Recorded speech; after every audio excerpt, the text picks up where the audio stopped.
ஒரு 25 வயது இளைஞன் கடவுள் மீது மிகுந்த பக்தியில் இருந்தான். அவன் செய்யும் தொழிலிலும் நல்ல வளர்ச்சியடைந்து கொண்டிருந்தான். ஒரு நாள் காலையில் இறைவனை தொழும்போது இறைவன் நேரில் வந்தார். என்னை நீ மிகவும் நேசிக்கிறாய், உண்மையாகவும் இருக்கிறாய்.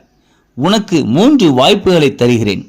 அவற்றில் எது வேண்டுமோ ஒன்றை மட்டும் கேள், உனக்கு தருகிறேன் என்றார். வாலிபனுக்கு மிகுந்த சந்தோஷம். கடவுள் கூறினார், 1, சொர்க்கத்தை உனக்கு இப்போதே காட்டுகிறேன், என்னோடு வந்து நீ பார்க்கலாம் என்றார். 2, நீ ஏற்கனவே இழந்தவை எதுவாயிருந்தாலும் அதை உனக்கு உடனே மீட்டுத் தருகிறேன் என்றார். 3, ஒரு நாள் முழுவதும் உன் எதிர்காலத்தை சென்று பார்த்துவிட்டு வரலாம் வா என்றார். வாலிபன் யோசிக்கத் தொடங்கினான். முதலாவது வாய்ப்பு யாருக்கும் கிடைக்காத ஒன்று.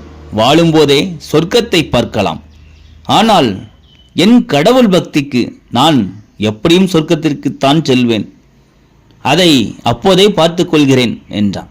2வது வாய்ப்பு இழந்தவற்றை மீட்டுத் தருவேன் என்பது. பள்ளி பருவத்தில் சரியான கல்வி ஞானத்தை பெறவில்லை. கல்வி ஞானத்தை கேட்கலாமா என்று எண்ணினான். கல்வி இல்லை என்றாலும் நான் ஞானிதானே என்று பெருமிதம் கொண்டான். 3வது வாய்ப்பு எதிர்காலத்திற்கு செல்லலாம் என்று முடிவெடுத்தான். முதலில் 25 வயதிலிருந்து 30 வயதை சென்றான். அழகான ஒரு மனைவியோடு தேனிலவில் மகிழ்ச்சியாயிருந்தான். அடுத்த 10 வருடத்தில் வியாபார நஷ்டம். ஆனாலும் உறுதுணையாக மனைவி, நண்பர்கள், உறவினர்கள் அனைவரும் இருந்தனர். பெருமிதம் கொண்டான். அடுத்த 10 வருடம் 50 வயது ஆயின. நாட்டின் சட்டங்கள் மாறின. வரி விதிப்புகள் அதிகமாயின. அனைத்தும் கம்ப்யூட்டர் மயமாயின. கல்வி அறிவு இல்லாமல் தொழில் நடத்த முடியவில்லை. தொழிலில் நஷ்டமாகி நண்பர்கள், உறவினர்கள், மனைவி அனைவரும் விட்டு சென்றனர். வாழ்க்கையை இழந்திருந்தான். தனது 60வது வயதில் ஒரு மரத்தடியில் சாமியாராய் தன் வாலிப நாட்களை நினைவு கூர்ந்து மோட்சத்தை தேடி அலைந்து கொண்டிருந்தான். இதே போலத்தான் நாமும் நம் வாழ்வில் வாலிப வயதில் ஒழுக்கத்தை தவற விட்டுவிட்டு முதுமையில் மோட்சத்தை தேடி கோவில் கோவிலாய் அலைகிறோம்.